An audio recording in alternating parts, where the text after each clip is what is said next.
அனைவருக்கும் ஆத்ம வணக்கம்.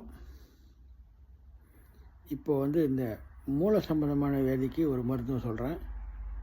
உள்மூலம் வெளிமூலம் ரெண்டுத்துக்குமே இதே தான், ஒரே மருந்து தான். துத்தி செடின்னு இருக்கும், துத்தி இலை செடி. அது எல்லா கிராமத்துலேயும் இருக்கும். அப்படி உங்களுக்கு அந்த துத்தி இலை தெரியலன்னா அந்த கீரை விற்கிறாங்களா, அவங்ககிட்ட சொன்னீங்கன்னா கொண்டு வந்து தருவாங்க. அந்த செடியை ஒரு 4-5 செடியை பிடிங்கி எடுத்துகிட்டு வந்து அந்த இலையை மட்டும் பறித்து நிழலில் உணர்த்தி மிக்சியில் போட்டு நல்லா பவுடர் பண்ணிவிடுங்க. பவுடர் பண்ணிவிட்டு காலையில் சாயங்காலம் ஒரு டீஸ்பூன் அளவு எடுத்து நெய்யில் குழைச்சி சாப்பிட்ணும். இது மாதிரி தொடர்ந்து ஒரு மண்டலம் சாப்பிட்டு வந்தீங்கன்னா எந்த மூலம் வந்தாலும் சுத்தமாக சரியாயிடும். தொடர்ச்சியாக சாப்பிட்ணும். சாப்பிட்டு வந்தீங்கன்னா ஒரு மண்டலத்தில் சரியாயிடும். ரொம்ப காரமாக சாப்பிடாதீங்க. மாமிச உணவு சாப்பிடாம இருந்தால் ரொம்ப நல்லது. மாமிச உணவு தவிர்க்கணும். மாமிச உணவோடு சேர்த்து சாப்பிட்டிங்கன்னா இந்த நோய் சரியாகாது.